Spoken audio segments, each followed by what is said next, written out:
Assalamualaikum warahmatullahi wabarakatuh. Perkenalkan, nama saya Ape Rizky Srikusuma Putri dengan NIM 214110301133. Di sini saya akan membandingkan antara media mainstream dengan media digital. Saat ini media ini tidak akan jauh dari halayak umum karena banyak orang yang menggunakan media untuk mendapatkan informasi, baik berita maupun pesan dari sanak saudara.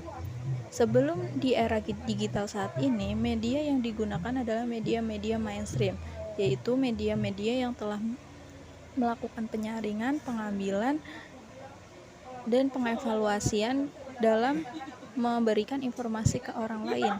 Contoh media mainstream sendiri adalah radio, televisi, koran, hingga pesan yang harus dikirim melalui kantor pos. Sedangkan di era digital saat ini, media-media yang digunakan adalah media-media berbasis internet, yaitu media yang bisa diakses dengan bebas dan mudah oleh khalayak umum. Contoh media digital adalah media sosial seperti WhatsApp, Instagram, Twitter, dan sebagainya. Dan saat ini belanja pun bisa menggunakan media digital seperti Tokopedia dan Shopee. Kemudian saya akan membandingkan antara pesan yang harus dikirim melalui kantor pos dengan pesan yang bisa dikirim menggunakan media sosial. Apa sih keunggulan dan kekurangan dari keduanya ini?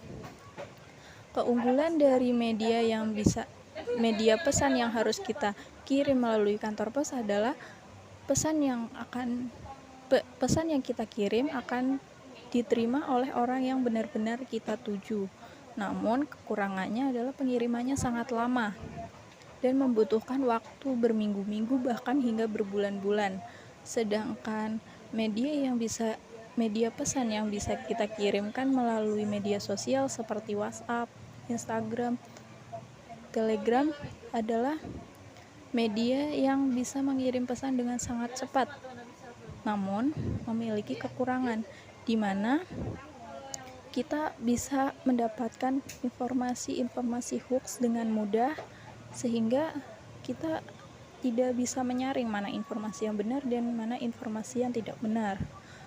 Kemudian dari media pengiriman pesan ini saya memilih media lain. Kenapa? Karena menurut saya jika menggunakan media WhatsApp dan media Instagram biasanya terjadi error di mana kita tidak bisa menggunakan media tersebut dan tidak bisa menerima pesan dalam waktu tertentu. Sedangkan lain ini jarang sekali terjadinya error, sehingga kita juga bisa mengirim pesan kapanpun dimanapun sesuai dengan jaringan internet kita. Selain itu, di Line sendiri kita juga bisa memposting video kita, kegiatan sehari-hari kita, foto-foto kita dengan senang hati untuk mengupdate diri kita ke orang lain dengan mudah. Kemudian saya akan membandingkan antara televisi dengan YouTube. Televisi sendiri adalah media mainstream yang biasa digunakan oleh orang umum untuk mendapatkan informasi seperti berita dan hiburan. Keunggulan dari televisi ini adalah semua video-video ini telah disaring, sehingga dalam penayangan videonya telah diberikan beberapa keunggulan menggunakan televisi ini adalah di mana setiap video yang ditayangkan itu memiliki kriteria, yaitu untuk menayangkan pada usia remaja, anak di bawah umur, anak di bawah pengawasan orang tua, dewasa, dan sebagainya. Jadi tidak semua video yang ditayangkan ini bisa digunakan oleh anak-anak yang tidak sesuai dengan umur.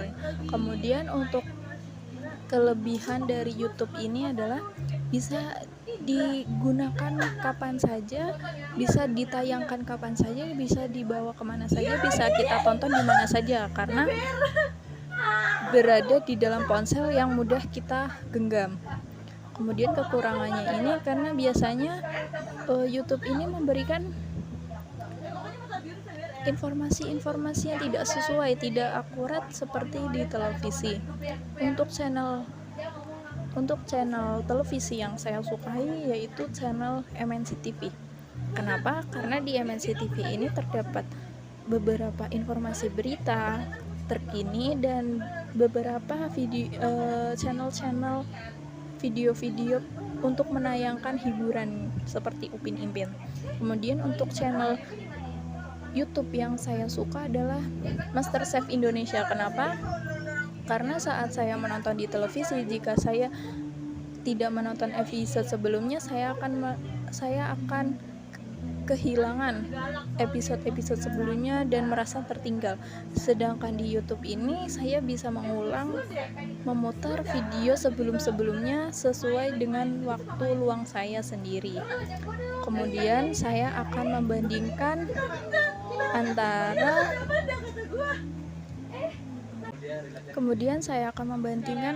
koran dengan berita-berita news digital, di mana biasanya orang-orang ini membeli koran untuk mendapatkan berita-berita terkini, berita-berita sesuai fakta, yang sangat sering dibicarakan oleh orang.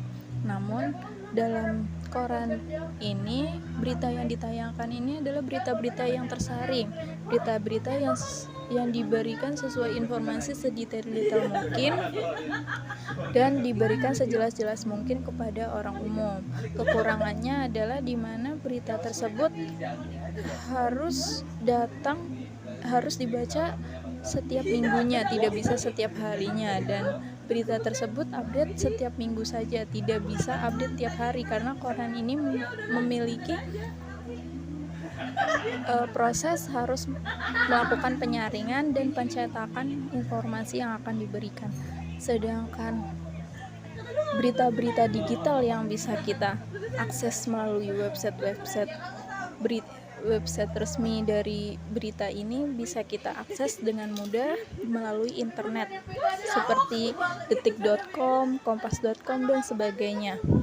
Namun kekurangan berita-berita online ini adalah berita yang kita dapatkan adalah berita-berita yang tidak sesuai fakta, atau bahkan berita yang ditampilkan ini bukan berita yang memuat fakta yang sebenarnya, atau bahkan tidak ada informasi yang termuat di dalamnya.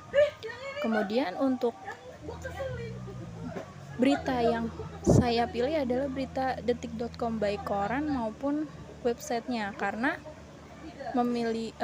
biasanya detik.com ini memuat berita-berita aktual yang terpercaya dan akurat. Sekian pemaparan dari saya. Wassalamualaikum warahmatullahi wabarakatuh.